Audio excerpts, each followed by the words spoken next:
Olá, meus diletos e amados irmãos em Cristo. Shalom, Jesus Christ for you a todos. Um ótimo dia e também quero desejar a todas as mulheres feliz Dia das Mulheres, né? Principalmente minha esposa Carla. Parabéns sempre, viu? Hoje nós vamos falar da lição de número 10. Os movimentos pentecostal e neopentecostal. Renovação e expansão no século XX. Estamos praticamente quase que na reta final dessa lição já, para fechar aí esse trimestre e adentrarmos ao próximo que vem aí. Welcome from life. Good morning, my friend. Tá bem? Então, o movimento pentecostal, ele cresceu, trouxe uma renovação muito grande e ainda continua trazendo renovação e deve continuar a trazer renovação. Tá bem? É um resumo, lembrando que é um resumo. Tá? Vamos lá ao texto áureo da lição? Vamos lá. De sorte que as igrejas eram confirmadas na fé e a cada dia cresciam em número. Atos 16, versículo 5. Então, as igrejas cresciam muito. A igreja continuou a crescer, a igreja ainda continua crescendo. Mas por que que uma igreja, às vezes, ela não cresce e permanece estável no mesmo lugar? Estática no mesmo lugar. Porque está faltando algumas coisas importantes nela. Principalmente comunhão. Vai estar dentro da lição, nós vamos falar sobre ela. Comunhão. Oração. Tem outro? Tem. Eu acho que isso é muito importante para o crescimento de uma igreja. Comunhão, união, oração. E muitas das vezes, perdão. É uma coisa muito séria. Então a verdade prática diz que as igrejas eram confirmadas na fé. As igrejas primitivas eram confirmadas na fé. E havia crescimento. Gente, todos os anos as igrejas fazem um balanceamento do crescimento da membresia. A minha igreja tem, a sua igreja deve ter. É para fazer um balanceamento para ver se a igreja está crescendo ou se ela continua do mesmo tamanho.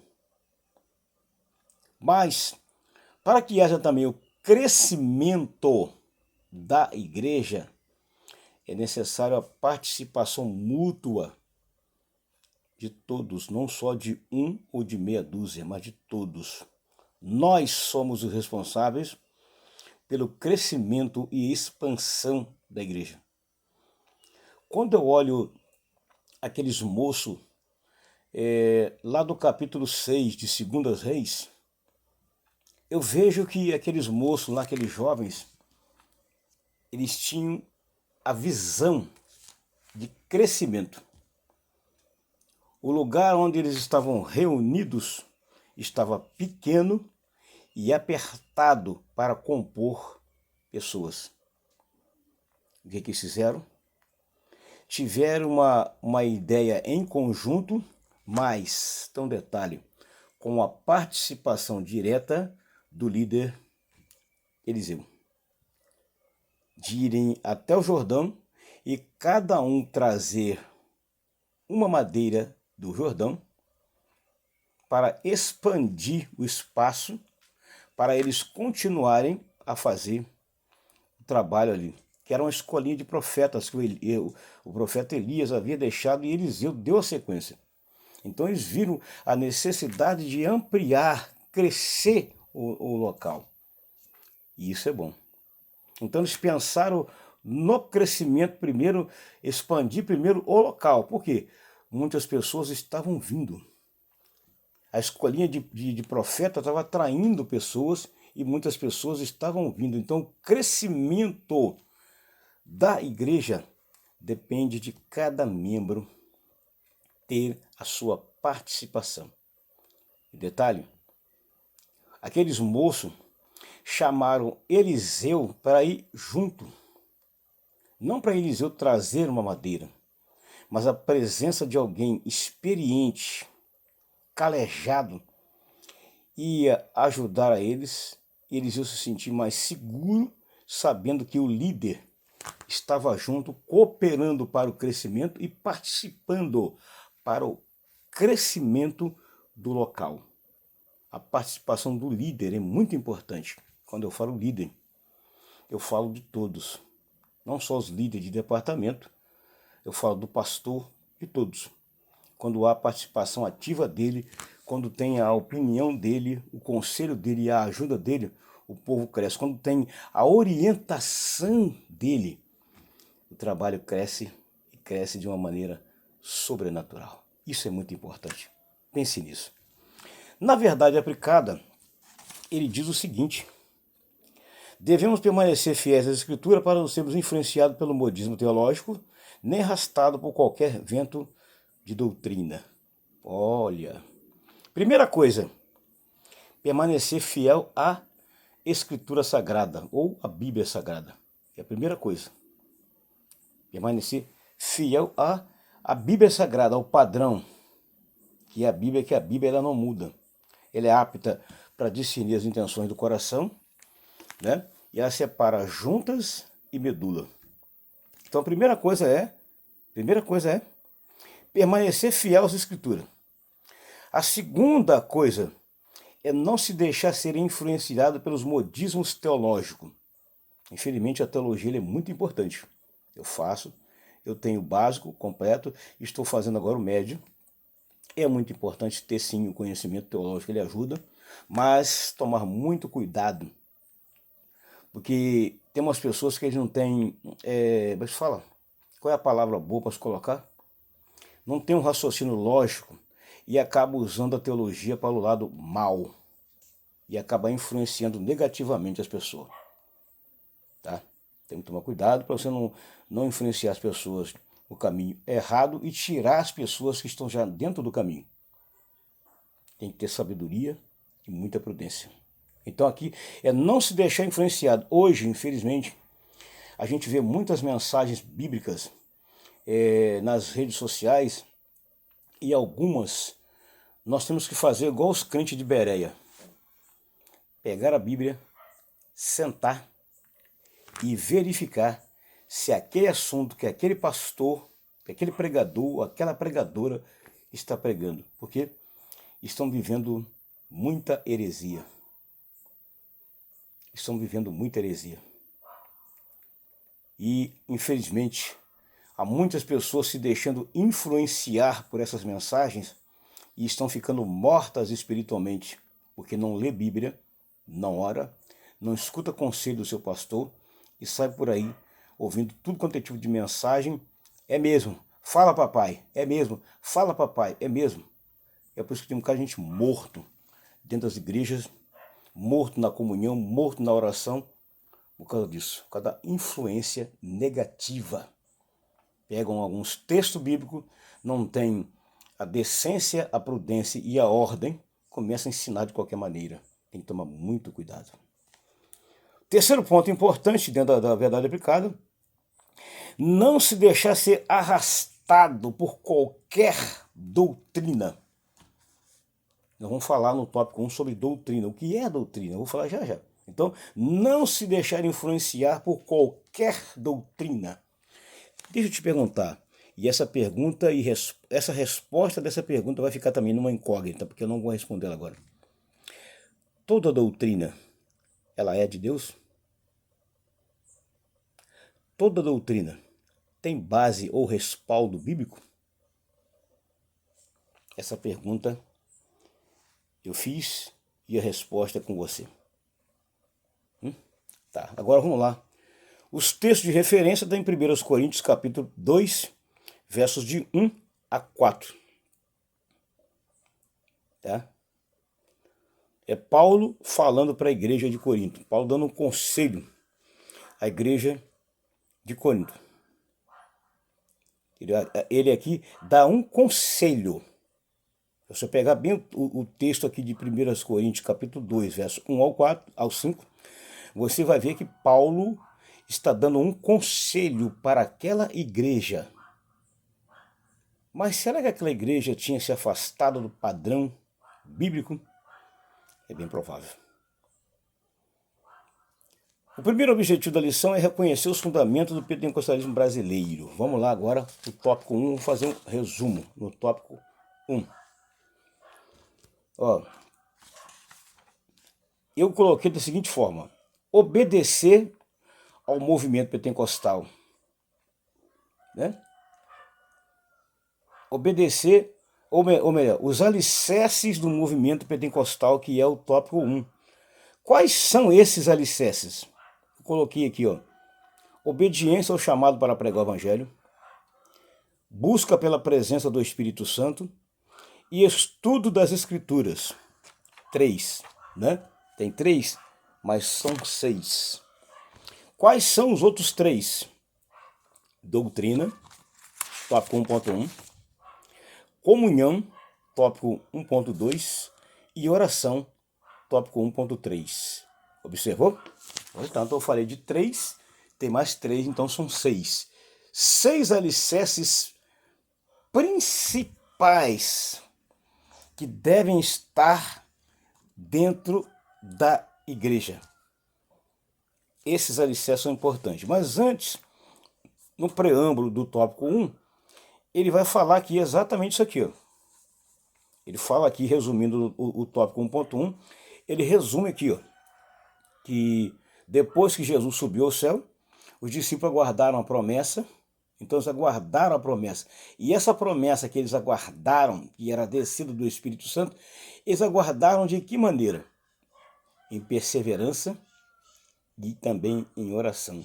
Observou que a oração ela está em todas as áreas da nossa vida. O fazer tem que ter oração.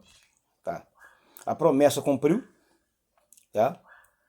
E com isso, a igreja foi tendo um impulsionamento tão grande que ela começou a crescer.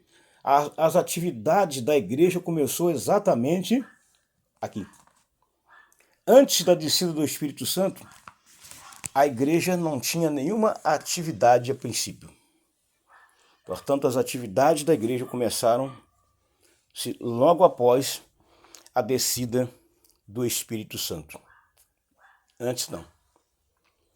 Mas depois da descida do Espírito Santo, as atividades externas da igreja se iniciaram logo depois.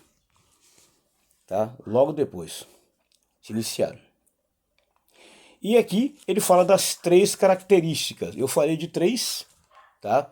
Que é obedecer ao chamado para pregar, a busca pela presença do Espírito Santo, que é muito importante, e estudar as Escrituras. E ele fala de mais 3, que a primeira é a doutrina, tá? Vamos lá, presbítero. Mas, presbítero, vamos lá. O que é doutrina? Eu fiz uma anotação rápida. O que é doutrina? Você sabe? Que é o primeiro alicerce da igreja. Doutrina é o conjunto coerente de ideias fundamentais a serem transmitidas ou ensinadas. Isso é doutrina. Conjunto das ideias básicas contidas no sistema filosófico, político, religioso ou econômico. Isso é doutrina. Doutrina bíblica é o ensino bíblico normativo, tá?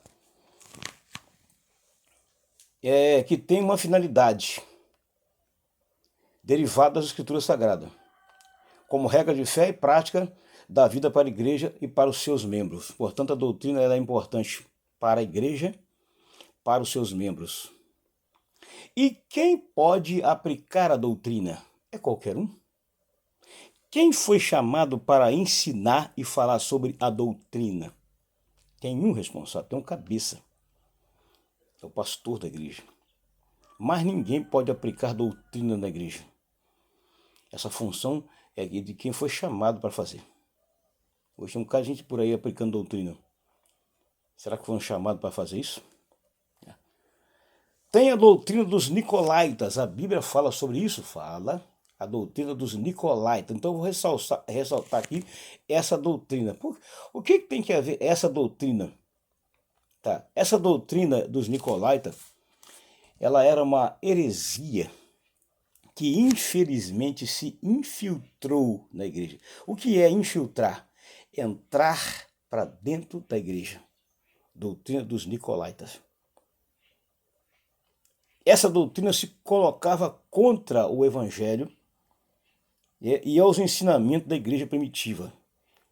Será que essa doutrina ela ainda está presente na igreja atual? Se na igreja primitiva eles entraram sorrateiramente e se infiltraram, e na igreja atual, será que essa doutrina, presbítero Edivaldo, ela está infiltrada na igreja?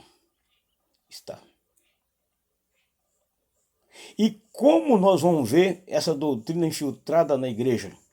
Através de falsos ensinamentos, falsas orientações que ferem a Bíblia Sagrada. Quando você vê, opa, eu tenho um livro aqui que fala sobre isso. Quando você vê alguns ensinamentos que fogem àquilo que a Bíblia ensina, tome cuidado. Normalmente as pessoas ouvem essas mensagens e começam a trazer para dentro da igreja, achando que isso é novidade, traz para o meio do povo. Mas nós, como servo de Deus, como homem de Deus, devemos ver se esses ensinamentos que estão vindo devagar e infiltrados sorrateiramente está de acordo com aquilo que a Bíblia ensina. O crente precisa ler Bíblia. Todo crente precisa ler Bíblia. E não simplesmente sair ouvindo. De vez em quando alguns vêm me abordar. Ô pastor, eu ouvi um ensinamento de um pregador esses dias numa rede tal. E eu queria tirar uma opinião com o senhor. O que o senhor acha? E diz então o que ele ensinou. Ele falou sobre isso. Eu falei, a Bíblia não diz isso. Essa semana, alguém que nasceu dentro das Assembleias de Deus, saiu, está frequentando uma outra igreja aí perto, veio falar com a minha esposa sobre alguma coisa, e quando ela falou comigo, eu falei, ó, a princípio, isso não tem na Bíblia. Isso surgiu da cabeça dele. Portanto, não está na Bíblia Sagrada. Então, aquilo que não está na Bíblia, nós temos que refutar, não aceitar e não deixar entrar para dentro. Não aceite heresia. Tudo aquilo que distorce a palavra é chamado de heresia. Não aceite. Esse é o conselho. Não aceite. E esses nicolaítas, tá? Eles se colocavam contra o evangelho e contra aos ensinamentos da igreja. Mas será que perto de nós, presbíteros, no mundo que estamos vivendo, existe alguém ainda com essa mentalidade? Sim. Pessoas que não aceitam o ensinamento da igreja tal ou da igreja tal. E aquele ensinamento está certinho. Mas por que eles fazem isso? Infelizmente, Jesus falou que era necessário que essas coisas acontecessem para que os verdadeiros filhos de Deus se manifestassem.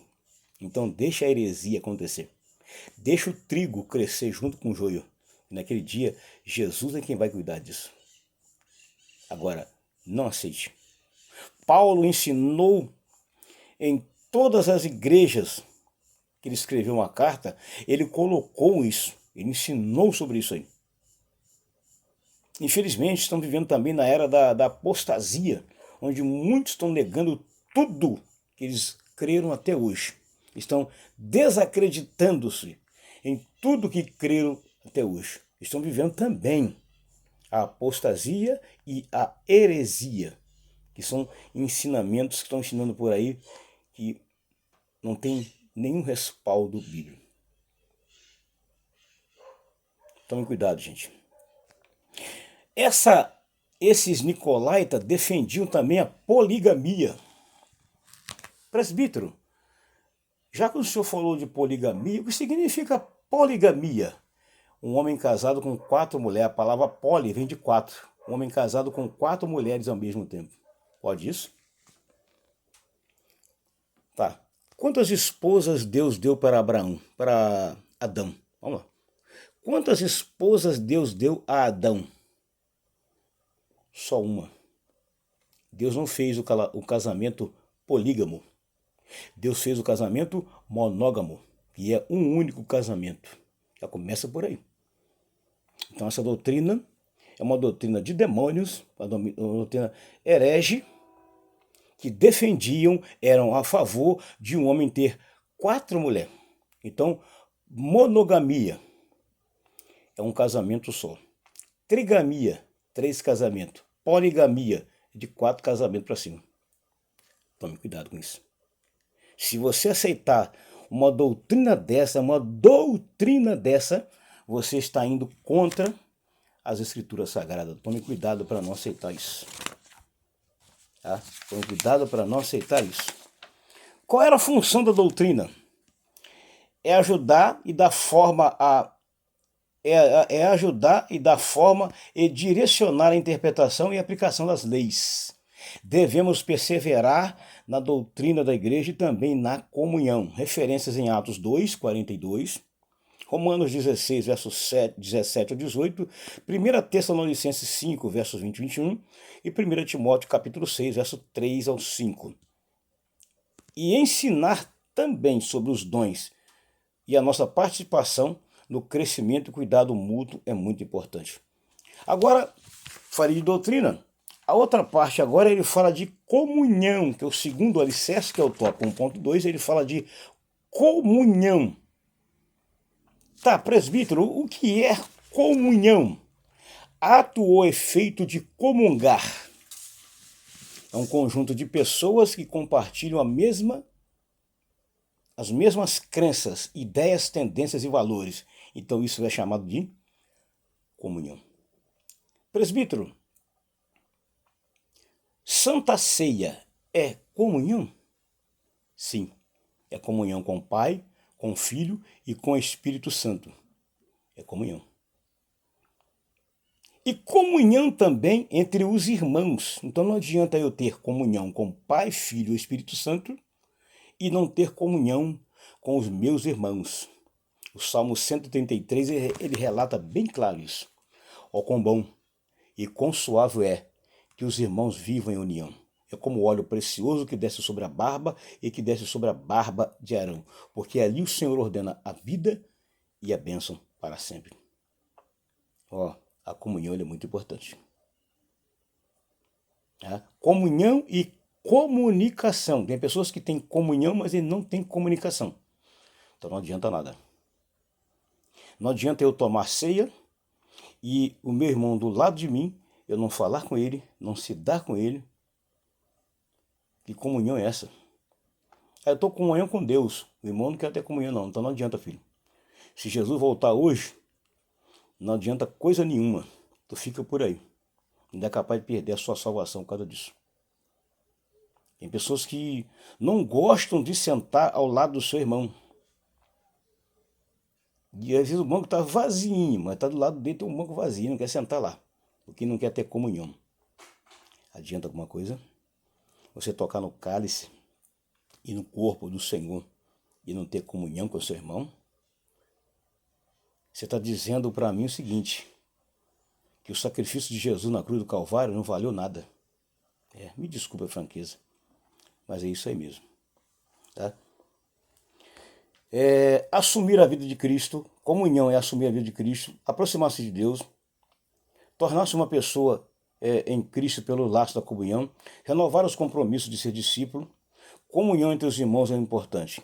Aí, comunhão também é ter o mesmo sentimento, o mesmo amor e o mesmo propósito. Isso é comunhão, que é o tópico 1.2. No 1.3 ele fala da oração. A oração é uma base importante também para o crescimento da igreja. Ele é um alicerce. E desculpa a franqueza, mas hoje a oração é o menor culto frequentado na igreja? Qual é o maior culto frequentado na igreja hoje? Você sabe a resposta? Vai analisando no dia a dia, você vai ver que qual é o maior movimento frequentado na igreja hoje que está roubando o lugar da oração. Mas deixa eu te dizer, mesmo que tenha poucas pessoas na oração, a oração vai sempre ter. Não importa se é com 1, com 5 ou com 10. Hoje, o maior culto frequentado nas igrejas é quando tem um casamento na igreja. O casamento é feito na igreja e depois as pessoas vão para o salão. Depois é quando vem um cantor gospel, um pregador, ou quando vem alguém para orar e revelar. Observa. E o menor culto frequentado hoje na igreja, infelizmente, é a oração. Mas sempre vai ter ou meia dúzia, ou 2 ou 3 orando, sempre vai ter. A oração nunca vai parar. Seja ela de manhã aos domingos, ou seja ela na sexta-feira, ou na segunda, ou qualquer dia qualquer. Depois, o menor culto frequentado na igreja são os cultos de ensinamento de doutrina e as escolas bíblicas dominical. E muitos não gostam. O pessoal só quer movimento de reteté, para pular, sambar, bailar, virar cambalhota e entregar uma série de profecias uma atrás da outra. É esses cultos que as pessoas querem. Mas quando é um culto de ensinamento, tá? E um culto de oração, são os menores cultos frequentados na igreja. Eu falo isso de experiência própria. Me desculpa, mas infelizmente. Então a oração aqui é um alicerce fundamental e importante, e ele foi a base fundamental no crescimento da igreja.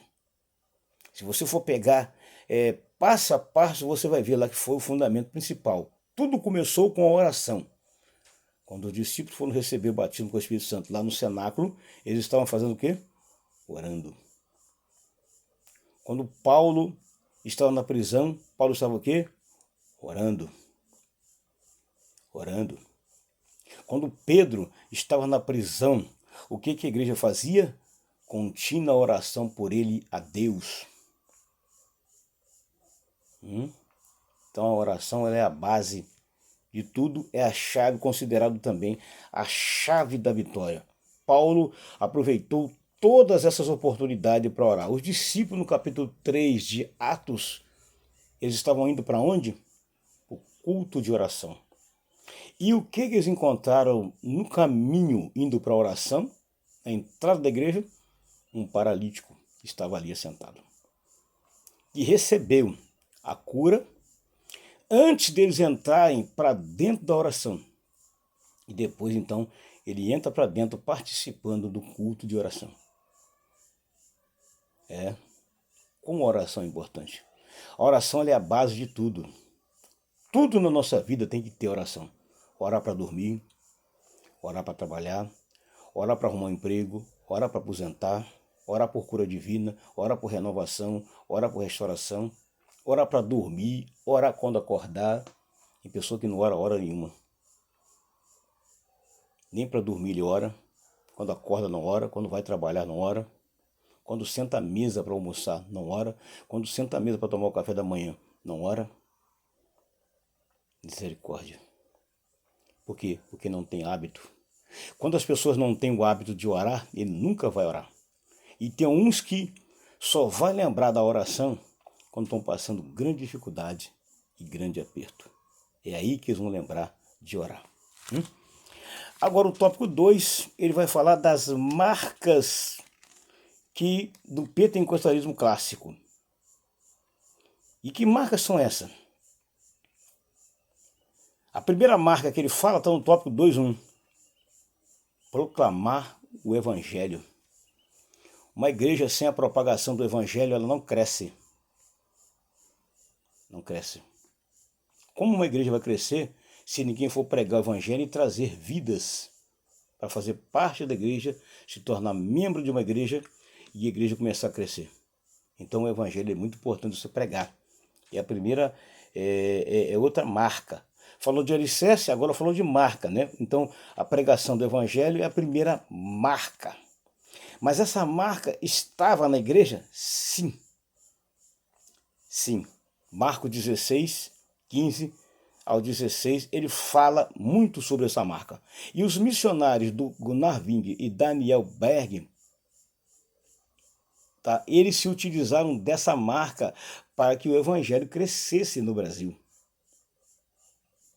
Cada um foi para uma parte pregando. Lembra lá de Atos 1:8, que Jesus falou, ó, permaneçam na cidade de Jerusalém até que de cima vocês sejam revestidos do poder. Eles ficaram. E só saíram para pregar o evangelho depois de receber a promessa do Espírito. Ninguém foi pregar o evangelho em lugar nenhum antes da promessa. Todos foram pregar o evangelho depois da promessa. Começou a ser espalhado para tudo quanto é lugar. E começaram a pregar e o resultado começou a crescer. Os que foram para a cidade tal, pregaram. A notícia chegou em Jerusalém. Rapaz, Deus está operando pela mão de Filipe. Rapaz, Deus está precisando, Deus está operando pela mão de Pedro. A igreja de Jerusalém depois começou o evangelho a pregar de tal maneira, viu a necessidade também de levantar missionários. Aí você vai ver lá no capítulo 13, tá? De Atos. Você vai ver lá no capítulo 13, quando o Espírito Santo visitou a igreja de Antioquia e falou, ó, separai para mim a Paulo e a Barnabé para a obra que eu tenho chamado. Ou seja, era necessidade de enviar mais pessoas para o campo, porque o negócio começou a crescer. Mas você vai ver também a cidade de Samaria, que o evangelho estava crescendo de tal maneira de pessoas de artes mágicas, de bruxaria, traziam seus livros para ser queimados, o evangelho está crescendo e houve a necessidade de mandar mais companheiros para ajudar a obra, porque a obra começou a ser crescimento. Então nós precisamos impulsionar as pessoas para trabalhar na obra. Hoje quase ninguém quer. Hoje, se enviar as pessoas para pregar, você tem que é quase que dar uma fortuna porque eles não querem ir. É lógico. Se você vai mandar um missionário para um certo lugar, você vai pagar tudo dele lá. E lá vai crescer e a igreja vai estar sempre ajudando. E isso é importante. A segunda marca está no tópico 2.2, onde ele fala da busca pelo Espírito Santo. Gente, é muito importante uma igreja ser impactada pela presença do Espírito Santo e ter a presença do Espírito Santo. Uma das marcas da igreja primitiva foi a presença do Espírito Santo. Uma das marcas do ministério de Daniel Berg e Gunnar Wing é a presença do Espírito Santo. Tem que buscar. Tem que haver essa busca incessante pela pessoa do Espírito Santo. Então, isso também aqui é muito importante. Tá? Então, o nascimento da Assembleia de Deus no Brasil em 1911 aconteceu depois de alguns irmãos, sob o poder do Espírito Santo, começaram a falar em línguas, a profetizar, semelhante às experiências narradas. Isso aqui teve uma importância muito grande. Até 2.3, outra marca importante é não desistir de ensinar as Escrituras Sagradas. Eu acho importante o culto de doutrina. O culto de ensinamento é muito importante, porque ele vai orientar o crente, vai trazer instruções para o crente. E como é bom, eu me lembro quando os cultos de doutrina eram mais frequentados, rapaz, os irmãos traziam caderno e caneta e anotava o estudo bíblico que o pastor fazia. Hoje você vê muita gente distraída, dispersa. Você acredita que tem crente que já tem mais de 1 ano, ou mais de 2, que eles não frequentam um culto de doutrina? Mas, presbítero, será? Sim. Existem pessoas que desde o dia da sua conversão, se você contar na palma dos dedos quantas vezes eles foram no culto de doutrina, é impressionante. Alguns só foram uma vez. Outros nunca foram.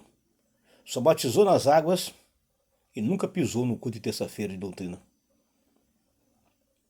Aí, depois, querem usar os nossos púlpitos para pregar bobagem, meninice e heresia. Sabe por quê? Não frequentam o culto de doutrina para aprender. E é por isso que muitas das vezes não podemos deixar qualquer pessoa usar as nossas tribunas para pregar, tá? Bobeira, bobagem e heresia, sendo que eles não frequentam culto de ensinamento, não são ensinados. Todo crente tem que ir ao quartel para ele aprender instruções normativas. Porque se um soldado ele não vai ao quartel para aprender instruções normativas, como é que ele vai guerrear? Infelizmente, isso aqui tem sido algo muito preocupante, muito real e muito verdadeiro, que infelizmente isso está acontecendo. Está acontecendo muito. Tá?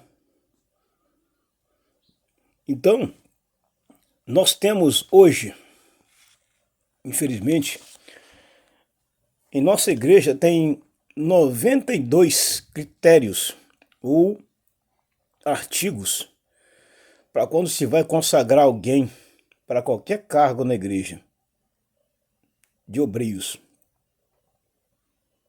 de cooperador até pastor. E dentre esses, uns 4 ou 5 requisitos ele precisa cumprir para ele ser um cooperador, de cooperador para cima. Ser aluno da ABD, ser dizimista, frequentar os cultos e ter mais. Será que você conhece esses artigos? Pois é, são 92. Tá? E no tópico 2.3, diz assim, ó. A vertente teológica do pentecostalismo clássico adota um modelo mais confessional, ou um código doutrinário, que é o código da CONEMAD, Convenção Nacional das Assembleias de Deus e Ministério de Madureira, publicado mensalmente no jornal O Semeador. Nas primeiras décadas, a Assembleia de Deus era considerada equivocadamente um movimento sem fundamentação teológica. Contudo, a Assembleia de Deus crê e ensina que todas as experiências espirituais devem passar pelo crivo da Bíblia. Vide a ênfase dada aos cultos de ensino e à escola dominical desde a sua fundação, porque estudamos a Escritura e cremos nelas como sendo a palavra de Deus para nós hoje. E é que pregamos ensinamentos sobre o batismo do Espírito Santo e a atualidade do dom espiritual. Afinal, a igreja continua a cumprir a sua missão de evangelizar e a necessitar de contínua edificação. Isso aqui, colocado aqui, isso é muito importante. A parte 3 e última, o neopentecostalismo brasileiro. Mas o terceiro objetivo, o que é que ele fala sobre isso aqui? Ó, identificar as características do neopentecostalismo. Ó, e as características, tem 3, ó. As inovações do neopentecostalismo. As inovações do neopentecostalismo. Será que está entrando muitas inovações dentro do Evangelho? Rapaz, se você for observar ao lado, quantas inovações estão entrando? Alguns hábitos que a igreja não tinha e que as pessoas estão catando e trazendo para cá. Eu falo de hábitos, costumes que a nossa igreja não tem, que as pessoas copiam dos outros e trazem para cá. Se for bom, se for bom e vai ajudar a igreja, você deve copiar. Mas se for ruim e vai atrapalhar a igreja, não copie algumas inovações. Deixe para lá mesmo. Não traga nem para cá. Deixe para lá mesmo. E ele fala aqui no tópico 3.1. O movimento neopentecostal surgiu com algumas inovações que os distinguem do pentecostal clássico, inclusive com inovações em seus cultos, que fazem lembrar do alerta feito pelo apóstolo Paulo. Alguns estudiosos identificam o surgimento do neopentecostal a partir do final da década de 70, vindo de dissidentes de denominações surgidas a partir da década de 50 e também da própria Assembleia de Deus. Gente, uma coisa fundamental que o meu pastor ensina. Parabéns, pastor Judas, pelo seu ensinamento. E ele ensina o seguinte. Gente, você está vindo para a Assembleia de Deus, então o hábito da igreja fulana de tal, você vindo para cá, deixe lá. Por que ele fala isso? Porque as pessoas vêm para cá, para a Assembleia de Deus, e alguns hábitos, a Assembleia de Deus de Madureira não tem. E algumas pessoas estão tentando trazer para cá e tentando forçar a porta para que esses movimentos que as igrejas, algumas igrejas têm por aí, querem que adotem aqui. Não é assim que funciona. Não é assim que funciona. Então isso tem que ficar lá. Se não temos o hábito. Agora, o meu pastor está certo em ensinar, ele está ensinando a Bíblia, que estão trazendo hábitos.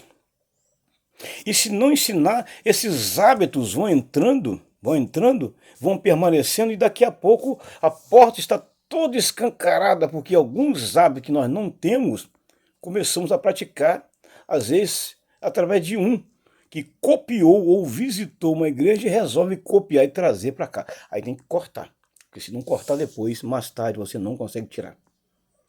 Tem que podar a árvore enquanto ela está ali na fase de crescimento, porque depois que ela crescer, se tornar uma árvore arbusta, filho, vai dar trabalho para você podar a copa da árvore em cima. Tome cuidado com alguns hábitos que não tem e você quer trazer para cá e quer enfiar isso na igreja. Então tem que tomar cuidado com essas tendências por aí. Nesse esforço desprezam a ênfase da Escritura Sagrada, chamada de Deus ao arrependimento e a fé cristocêntrica, ensinando uma fé nominal, superficial, utilitária e pragmática. Podemos contextualizar, mas também sem contaminar, nem comprometer a essência do Evangelho. A essência do Evangelho tem que continuar pura. Vou dizer de uma forma mais direta, estão tentando trazer e enfiar dentro de nossas igrejas um evangelho light, que combina com os padrões de vida do mundo e da sociedade. Mas não é assim. Por isso que a Assembleia de Deus ela tem uma regra. Eu estou nela há 42 anos. Eu nunca mudei de igreja. Eu nunca fiquei pulando de galho em galho, igual passarinho, procurando Jesus. Eu estou na mesma igreja há 42 anos. E pretendo morrer nela até o dia da última dia meu de vida. Para que eu vou trocar? Já me enraizei. Eu sou um assembleano até o tutano. Eu sou um assembleano até o tutano. E nada, nenhuma proposta faz eu trocar a Assembleia de Deus por nenhuma outra igreja. Eu sou assembleano desde o cara da canela até o tutano. E ponto final. E Zé Fini. Parte 3.2. A pluralidade do neopentecostal. No caso aqui vai falar da liturgia, né? Pentecostal, que tem sido alvo de constantes estudos. A liturgia do culto. Pais estão tentando trazer uma liturgia completamente diferente e distorcida, a qual a Assembleia de Deus não tem. Se não tem, filho, algumas liturgias no culto, não traga para cá inovações para tentar mudar o ritmo do culto e fazer com que as pessoas sejam mais espirituais. Se a pessoa tiver que ser mais espiritual, ele vai ser com a liturgia que está ali, não com uma inovação que estão tentando trazer para cá para mudar o culto. E nós, como dirigimos igreja, temos que tomar cuidado para não ser induzidos por alguns que acham que aquilo é melhor. Se é melhor, põe na sua casa. Não traga para a igreja, não. Deixa lá na sua casa. Parte 3 e último. As fontes do neopentecostalismo. Muitos ensinamentos e práticas neopentecostais vêm de movimentos surgidos dos Estados Unidos. Mas com o tempo, esses ensinamentos eles foram sendo abolidos. Por quê? Foram ensinamentos que iam sendo, se fosse acompanhado de perto, rapaz, a Assembleia de Deus daqui a pouco ela ia virar uma outra igreja. Então cuidado com tudo que você acompanha ao redor de algumas igrejas, deixa lá mesmo. Traga para cá não. Né? A exemplo de conduzido por Essex William Cannon e Kenneth, que ensinou que esses pregadores foram inspiração ideológica de movimentos americanos, que por sua vez influenciaram os movimentos neopentecostais. Kenyon e Hagg foram os primeiros a difundir os ensinamentos que mais tarde ficariam conhecidos no Brasil como teologia da prosperidade. Olha só. Eu não tenho nada contra a teologia da prosperidade. Eu nada contra. Mas a Assembleia de Deus não ensina ninguém a ser rico. Não.